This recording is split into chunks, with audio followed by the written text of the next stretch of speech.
Cricket খেলার জন্য বাবার হাতে যে ছেলেটিকে মার খেতে হয়েছিল, সেই ছেলেটি এখন হয়ে উঠেছেন বাংলাদেশ জাতীয় ক্রিকেট দলের ভরসা। টি-20, ওয়ানডে কিংবা টেস্ট সব ফরম্যাটেই দলে রাখছেন উল্লেখযোগ্য ভূমিকা। বোলিং অলরাউন্ডার হিসেবে ক্যারিয়ার শুরু করলেও সময়ের সঙ্গে সঙ্গে বুঝিয়ে দিয়েছেন ব্যাট কিংবা বল তার কাছে অসম্ভব নয় কিছুই। বলছি মেহেদী হাসান মিরাজের কথা। পাকিস্তানের সিরিজ সেরার পুরস্কার গণ আন্দোলনে হারানো রিকশা চালকদের পরিবারকে প্রদান করার ঘোষণা দিয়ে আবারও আলোচনায় এসেছেন তিনি। পাকিস্তানের বিপক্ষে 2 ম্যাচের টেস্ট সিরিজে দুর্দান্ত পারফর্ম করেন তিনি। সিরিজের 2 টেস্টে ব্যাট হাতে 155 রান করার পাশাপাশি নিয়েছেন 10টি উইকেট। এমন পারফরমেন্সে সিরিজ সেরার পুরস্কার জিতেন তিনি। শাহরুখ ট্রফির পাশাপাশি সিরিজ সেরা হিসেবে মিরাজকে দেওয়া হয় 5 লাখ পাকিস্তানি রুপি অর্থ পুরস্কার। প্রায় 8 বছর ও 45 ম্যাচের ক্যারিয়ারে এই নিয়ে দ্বিতীয়বার সিরিজ সেরার স্বীকৃতি পেলেন এই অলরাউন্ডার। অবশ্য কেবল সিরিজ সেরার পুরস্কারই নয়, রাওয়ালপিন্ডিতে এক অনন্য নজির করেছেন মিরাজ। দলীয় 30 রানের নিচে 8 নম্বর পজিশনে ব্যাটিংয়ে নেমে চতুর্থ ক্রিকেটার হিসেবে 50 হাঁকানোর রেকর্ডটি এখন মিরাজের।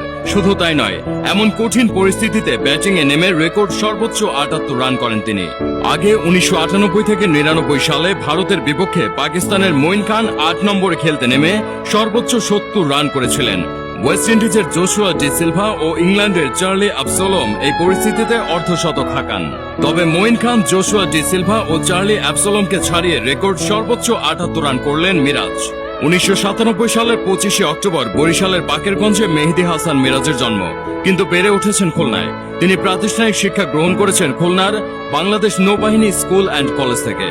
2015 সালের 16 ফেব্রুয়ারি রাজশাহী বিভাগের বিপক্ষে প্রথম শ্রেণীর ক্রিকেটে আত্মপ্রকাশ করেন তিনি। অভিষেক ম্যাচে করেছিলেন 51 রান। এরপর একই বছরের ডিসেম্বর মাসে তিনি 2016 আইসিসি অনূর্ধ্ব-19 ক্রিকেট বিশ্বকাপ প্রতিযোগিতায় বাংলাদেশের অনূর্ধ্ব-19 ক্রিকেট দলের অধিনায়ক হিসেবে নির্বাচিত হন। মিরাজের অসাধারণ অধিনায়কত্বের সুবাদে বাংলাদেশ যুব দল 2016 আইসিসি অনূর্ধ্ব-19 ক্রিকেট বিশ্বকাপে সেমিফাইনালে পৌঁছে গিয়েছিলেন। এরপরই ডাক পান জাতীয় দলে। আজ থেকে 8 বছর আগে 2016 সালে ইংল্যান্ডের বিপক্ষে অভিষেক ম্যাচে বল হাতে জাদু দেখিয়েছিলেন মিরাজ।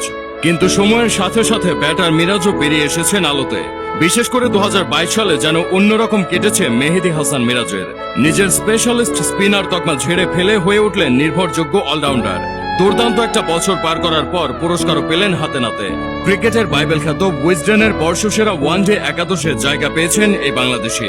এর আগে আরেক আন্তর্জাতিক ক্রিকেট প্রতিষ্ঠান ইউএসপিএন ক্রিকেট ইনফো নির্বাচিত বর্ষসেরা একাদশেও দেখা গিয়েছে তাকে। বোলার তকমা অনেক আগে ঝেড়ে ফেলেছেন মিরাজ। অনেকেই মনে করেন বাংলাদেশি এই অলরাউন্ডার এখন রোহিত শর্মা, তিলকারত্নে দিলশানের পথে হাঁটছেন। একসময় রোহিত আন্তর্জাতিক অভিষেকের পর ওয়ানডে ফরম্যাটে খেলেছেন মেজর অর্ডার ব্যাটার হিসেবে।